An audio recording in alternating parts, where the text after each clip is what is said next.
Today I'm taking a look at the View box. I'm going to do a little unboxing here for you, and then in the same video I'm going to come back and show you how it works after I tested it out. So hang on if you want to see how it actually works.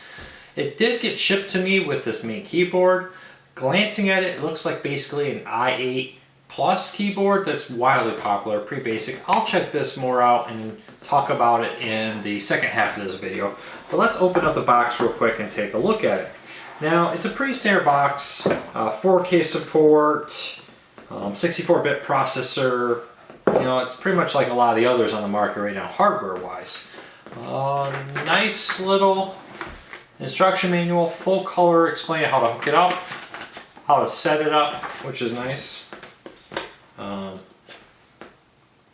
We'll register your device card, and now the actual device itself. Kind of rip this open.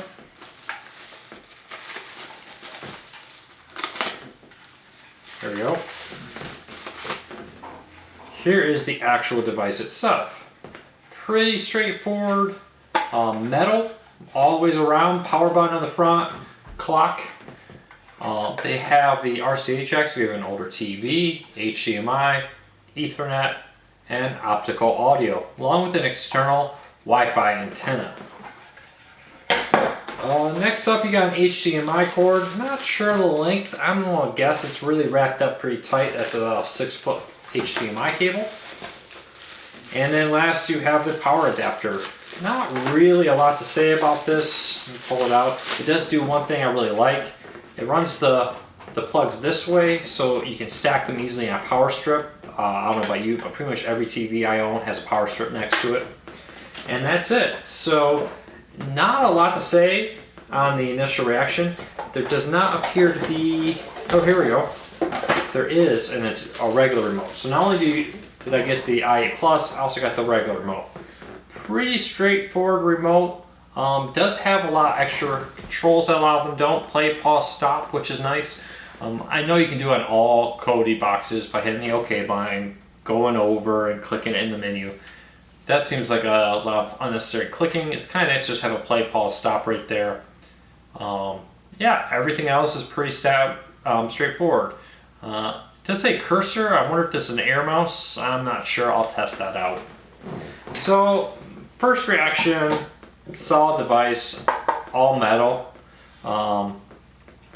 Yeah, you know, there's really not a lot to say about it past that. So I'm gonna go test this out and see how it works. But the physical hardware of it seems to be nice. I did forget to mention it does have 2 USB ports on the side and an SD memory card on this side slot. So it's a nice little device.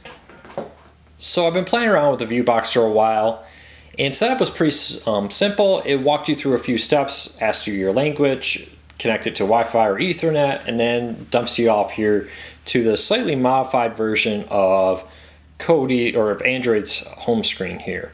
Past it's pretty simple. There is one thing I want to warn you: after you set up and you get to the screen, don't go into Kodi if you want to install their add-ons. One of the selling points for a device at this price point is the simplicity of it, that it will download a ton of Kodi add-ons for you. It will maintain them, update them, and so forth for you. It's one of the reasons you pay a price for a device like this. But if it doesn't come pre-installed with them, you need to go into apps, go over to Media Manager, select this, and it will install with a new version of Kodi basically onto your device with a ton of add-ons. If you do open Kodi first, though, it just won't work. It'll just be dead. That was a little frustration for me. All I saw was a clean version of Kodi. After I reset the device, did that first, I got this version of Kodi.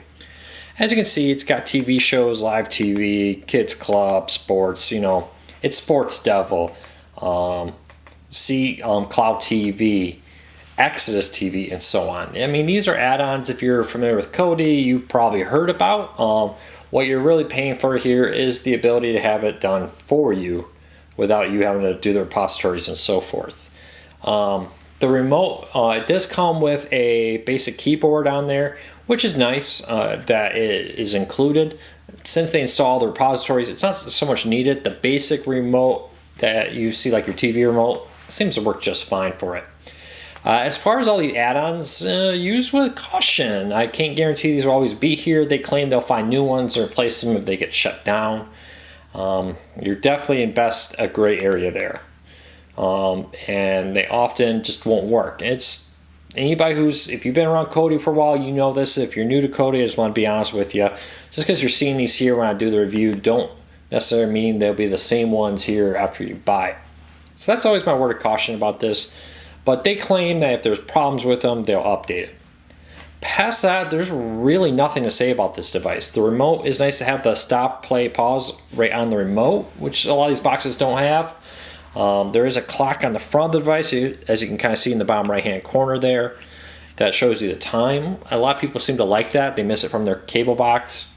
And the speed of it is basic, on par with many other devices I've seen out there. It's not particularly fast or speedy, but it gets the job done. There's really nothing interesting about the user interface.